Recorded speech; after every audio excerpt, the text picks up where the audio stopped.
What's your take on this situation coming in the finals? We talk about it every year. Who's the healthiest team?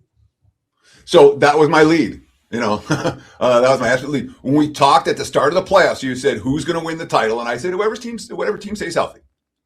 And the injuries are definitely starting to matter for Spurs Thunder, but there isn't an injury yet that makes me say tap the brakes on one team or the other. Let's start by looking at the Odds Logic live odds. You're going to get your free trial, guys. oddslogic.com/Teddy.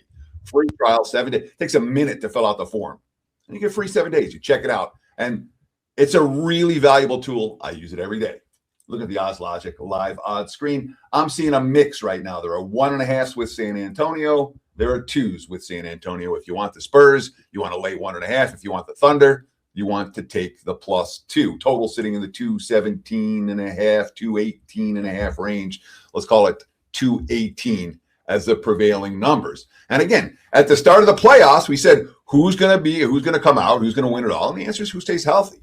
And leading into this, you talked about the fact that if the Spurs and Thunder all of a sudden are playing a war of a series, which kind of has that feel to it after 2 games, and the Knicks cruise, all of a sudden, maybe New York is liver than people think to win their first title since, the 70s? 1973? Is that right for the Knicks? That's just in my head, but I think that's right. Anyhow, for tonight, we got Jalen Williams questionable again. And again, the Thunder have won plenty of games without him this year. He missed 49 games in the regular season.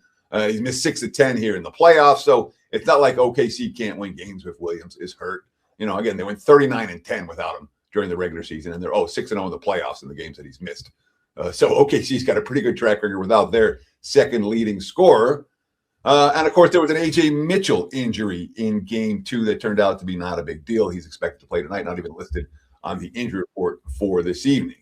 Meanwhile, for San Antonio, their top 2 ball handlers / point guards, there's De'Aaron Fox and Dylan Harper, are both very questionable.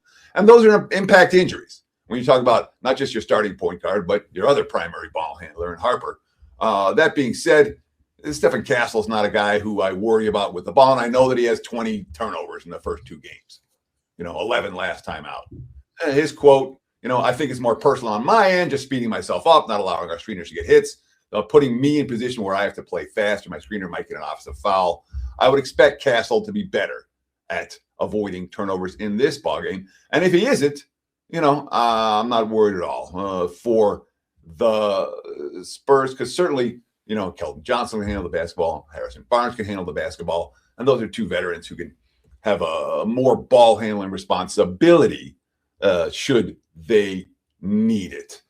So, Mitch Johnson talking about Castle, quote, obviously this team's as good as anyone. OKC is turning you over. When you're down some of your primary creators and initiators, it causes a little bit of extra strain. We just have to be sharper in that area because it's tough enough fully loaded against those guys. Now, OKC bounced back from their Game 1 loss, and I'm not going to say they controlled Game 2, but they pulled away in Game 2 and hung on for the cover. And when you talk about a Thunder team that has been brilliant on the road, a Thunder team that has won a title before, it's not an easy team to bet against. They really aren't in basically a near pick-em price range.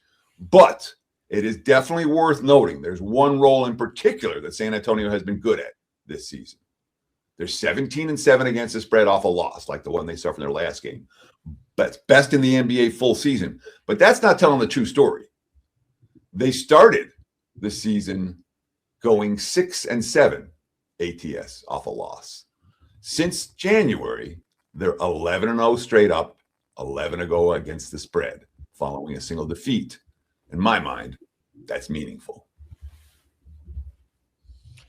I mean, it's basically straight pick 'em. You can take the money line, you can take the -1.5. So if you like the Spurs, you're in great shape. And let me jump in here because in general, 1.5 is the point spread, the number 1 point spread for me to look for money lines instead of laying the points. 1.5/2. Maybe two's the number 1 because that way you capture 1 and 2. Right now, you're paying about 20 cents to capture the number 1. And that's too much. That's so in my mind, if you're playing San Antonio at the current price, you lay 1.5 as opposed to minus 125 of the money. All right, Teddy, we're doing daily playoff coverage. What do you have up for everybody on Friday, and where can we see some of your videos? Daily playoff coverage. Yeah. So I've been putting up free play videos for every single game here in the postseason.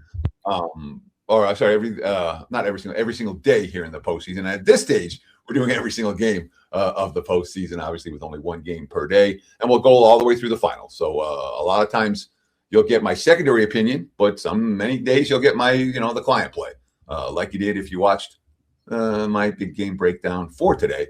But just visit my homepage, www.buzz.com/TC.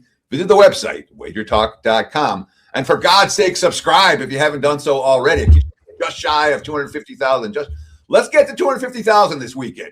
We're just shy of 250,000. Get instant alerts when these videos go live. And again, every single game. I'm not sure if they're going to do it on Sunday, but almost every single game we're getting free play videos up and available. So check it out on the Wager Talk YouTube page, Wager Talk TV on YouTube.